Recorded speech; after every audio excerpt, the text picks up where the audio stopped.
জঙ্গলের এই গাছটা দিয়ে কাঠ বানালে খুব ভালো হবে। অনেক দামে বিক্রি করতে পারবো এই গাছটা। যাই, গাছটা কাটা শুরু করি।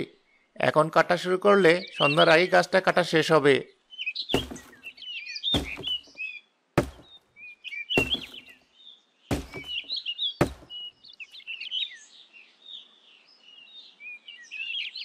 কত সুন্দর পাখির কলরব চারপাশে, বাতাসে গাছের পাতা পড়ার শব্দ। এই জঙ্গলে 2 মুহূর্তের জন্য চোখ বন্ধ করলেই মনে শান্তি এসে যায়।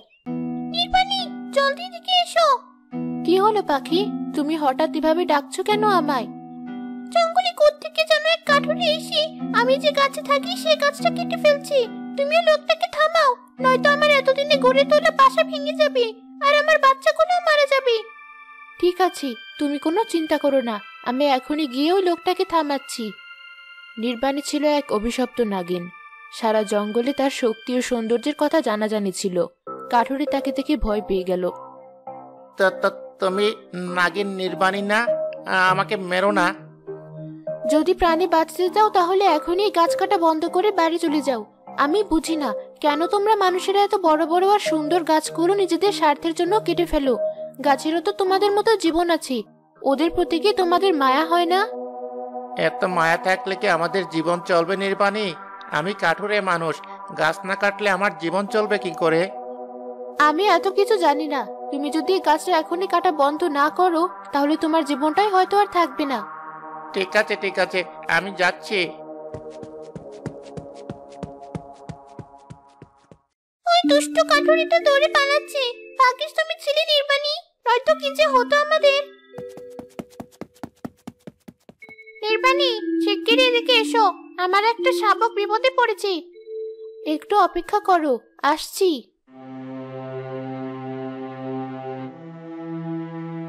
কি যে করব মন্ত্রী, কিছুই বুঝে উঠতে পারছি না।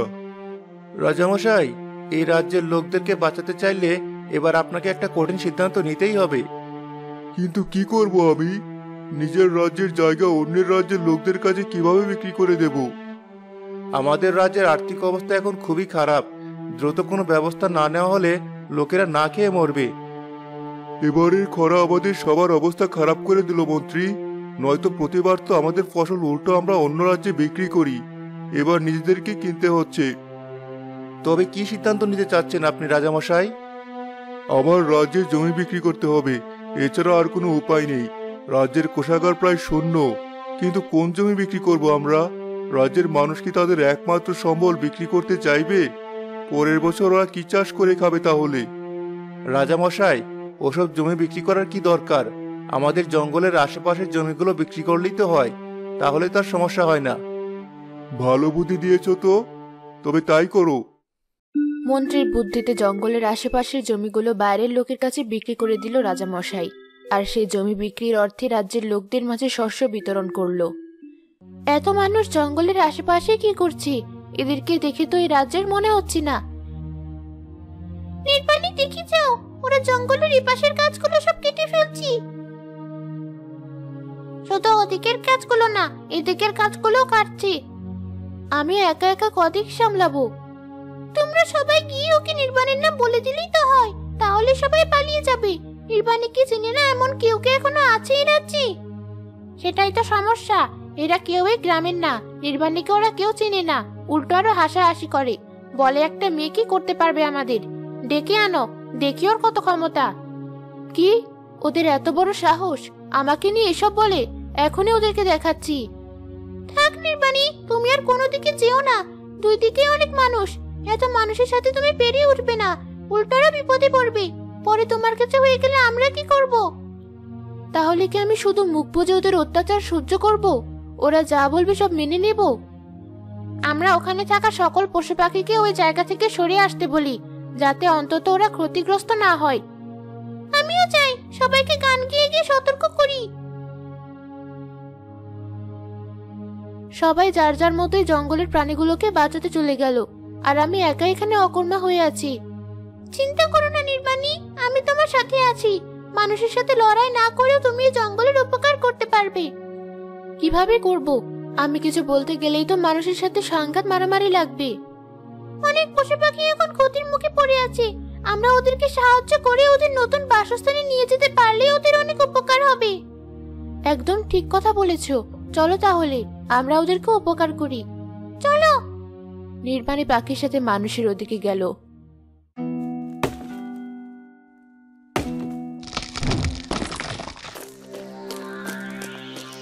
আর একটুর জন্য আমি গুহার নিচে চাপা পড়ে মরিনি। আর এত বড় সাহায্যে আমার গুহা ভেঙে আমাকে গুহার ভেতরে মারতে চায়। আজ তোদের সবগুলোকে শেষ করেই ছাড়বো। ওরে বাপরে, সিংহ কোথা থেকে এলো? সিংহটা আমাদের দিকে এগিয়ে আসছে। বাঁচতে চাইলে পালান তাড়াতাড়ি। ধরো ধরো, আমার হাতের এই অস্ত্রটা দিয়ে ওই সিংহকে মারবো আজ। ওই সামান্য অস্ত্র দিয়ে তোরা আমাকে হারাবি? ঠিক আছে, আয় দেখি কে জিতে কে হারে। নির্বাণী, ওদের মারামারি আটকাও, নয়তো দুজনের মধ্যে কেউ না কেউ আঘাতপ্রাপ্ত হবে। ঠিক আছে, আমি দেখছি কি করা যায়। এবার তোমাকে আমার হাত থেকে কে বাঁচাবে বাচ্চা? তুই দাঁড়িয়ে দাঁড়িয়ে দেখছিস কি?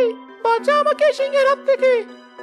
আমি আগেই তোকে পালাতে বলেছিলাম এই সিংহের কাছ থেকে, কিন্তু তুই আমার কথা শুনিসনি। এবার শাস্তি ভোগ কর। আমি গেলাম। এই তারা, আমাকে মরার জন্য এভাবে ফেলে রেখে যাস না। তোর বন্ধু তোকে ছেড়ে পালালো, এবার তুই শেষ। সিংহ দাঁড়াও, মেরো না ওই মানুষটাকে। কে কে আমাকে থামতে বলে? আমি নির্বাণী। ও তুমি? এমন অকৃতজ্ঞ মানুষগুলোকে তুমি মারতে না করছো কেন নির্বাণী?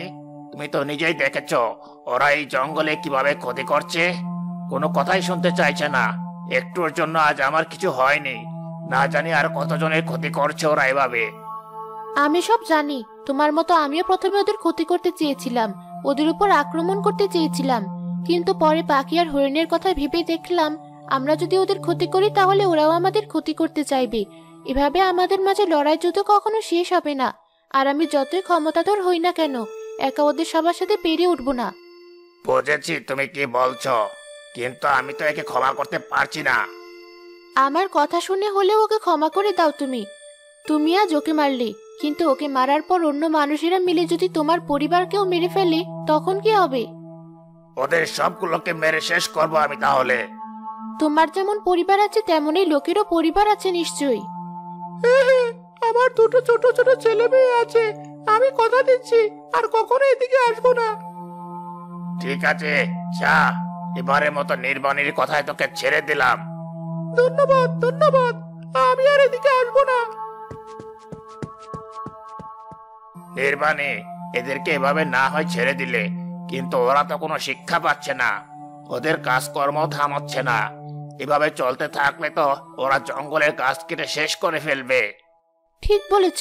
দেখি, আমি কালই ওদের সবার সাথে গিয়ে কথা বলবো, ওদেরকে বোঝাবো যেন ওরা জঙ্গলের ক্ষতি না করে। ঠিক আছে। মা, বাবা, তোমরা কে কোথায় আছো? আমাকে এখান থেকে নিয়ে যাও। আবার আরেকটা মানুষ এদিকে চলে এসেছে। দাঁড়াও, আমি এখনই ওকে ভয় দেখে তাড়িয়ে দিচ্ছি, যেন এদিকে আসার সাহস না পায়। তুমি এখানেই থাকো সিংহ, আমি দেখছি। ওর কণ্ঠ শুনে মনে হচ্ছে কোনো এক বাচ্চা মেয়ে হবে, তোমাকে দেখলে হয়তো ভয় পাবে। ঠিক আছে, যাও, আমি এখানেই আছি। কোনো বিপদ হলে আমাকে ডাক দিও। হ্যাঁ দেব, তুমি চিন্তা করো না। মন্ত্রী, ভাগ্যিস তুমি শেষমেশ আমাকে এই বুদ্ধিটা দিয়েছিলে, নয়তো আমি বড় বিপদে পড়ে যেতাম। তোমাকে অনেক ধন্যবাদ। আমার রাজ্যের লোকদের ভালোর জন্য সব করেছি আমি, আমাকে ধন্যবাদ দিয়ে ছোট করবেন না। যাদের কাছে জমি বিক্রি করেছিলাম তারা মনে হয় নিজেদের জায়গা দখল করা শুরু করেছে। কদিন যাবৎ মানুষের হই হুল্লোড় বেশি শোনা যাচ্ছে। জি রাজামশাই, সব একদম ঠিকভাবেই হচ্ছে, কোনো সমস্যা নেই। আপনি একদম চিন্তা করবেন না, ওরা সবাই ভালো লোক, আমাদের রাজ্যের কোনো ক্ষতি করবে না, আর মিলেমিশেও থাকবে। আগে বারান্দায় গিয়ে দাঁড়ালে পাখির কিচিরমিচির শুনতে পেতাম, আর এখন শুধু পশু পাখির আর্তনাদ শুনতে পাই। মাঝে মাঝে এটাও মনে হয় যে গাছগুলো কান্না করছে, বাঁচাতে বলছে ওদের। রাজামশাই, আপনি একটু বেশি দয়ালু। গাছ কেন কাটতে যাবে? আপনি ওসব চিন্তা না করে রাজ্যের মানুষের দিকে তাকান, সবাই কত খুশি আর চিন্তামুক্ত এখন। হ্যাঁ, তুমি ঠিকই বলেছ। আমার আর এখন এসব নিয়ে পড়ে থাকলে হবে না। ভবিষ্যতে যেন আর এমন না হয় তার জন্য এখন থেকে পরিকল্পনা করে রাখতে হবে। জি রাজামশাই, আপনি শুধু আমার কথা মতো কাজ করবেন আর সব দায়িত্ব আমার উপর ছেড়ে দিবেন, তাহলেই দেখবেন সব ঠিকঠাক মতো হচ্ছে। হ্যাঁ মন্ত্রী, তোমার উপর আমার পুরোপুরি আস্থা আছে। নাগিন নির্বাণে সেই মেয়েকে খুঁজে পেল। নাগিনকে দেখে মেয়েটি অবাক হয়ে তার দিকে তাকিয়ে রইল। তুমি কি আমাকে দেখে ভয় পেয়েছো?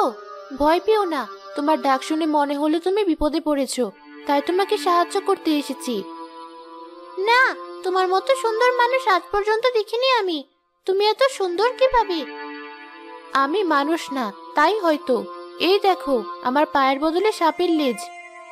তাই তো, কিন্তু ওই লেজটা তো তোমাকে অনেক সুন্দর লাগছে। ধন্যবাদ। এই প্রথম কোনো মানুষ আমাকে দেখে ভয় না পেয়ে উল্টো আমার প্রশংসা করলো।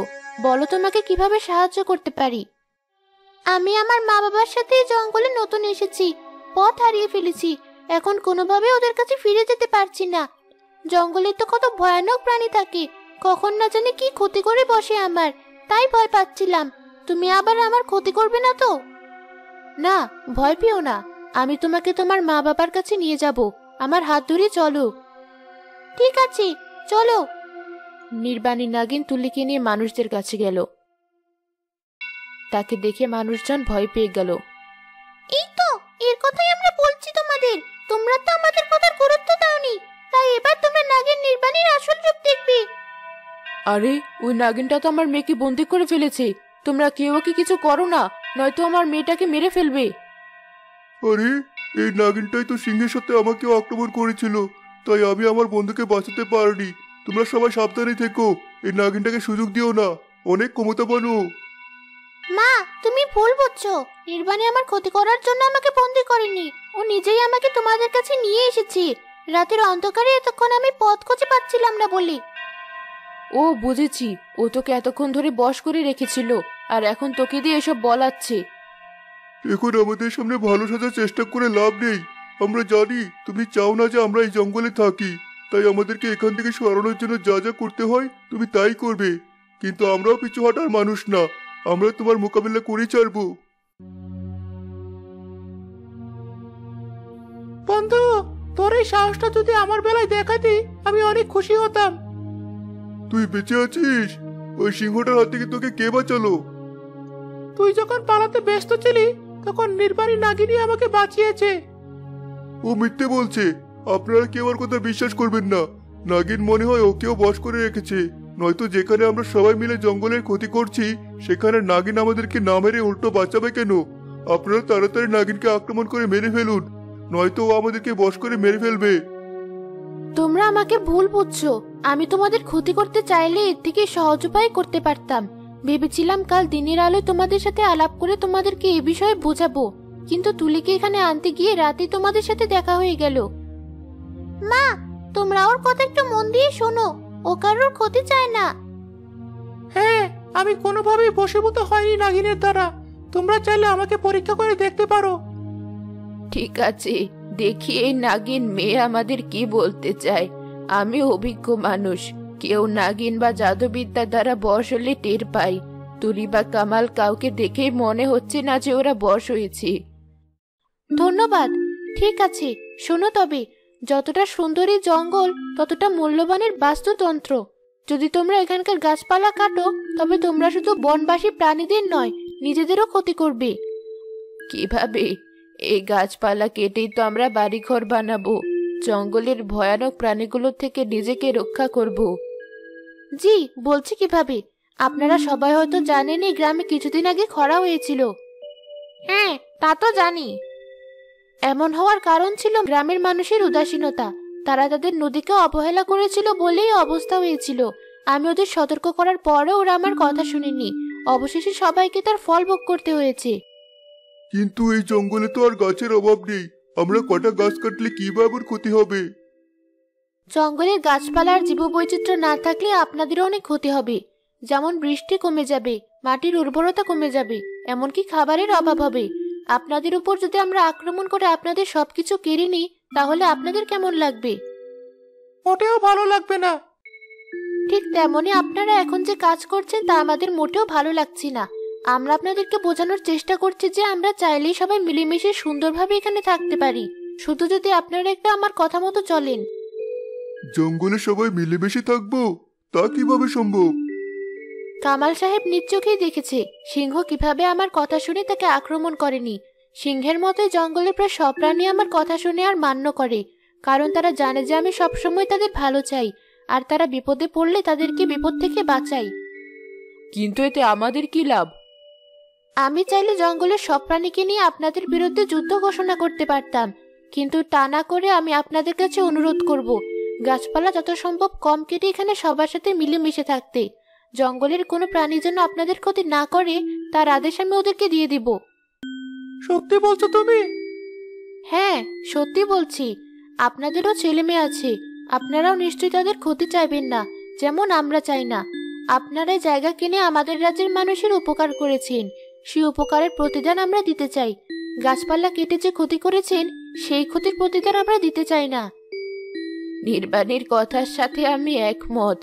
সবাই মিলেমিশে থাকতে পারলে কি দরকার অযথা সহিংসতা করার। আমিও একমত। আমিও।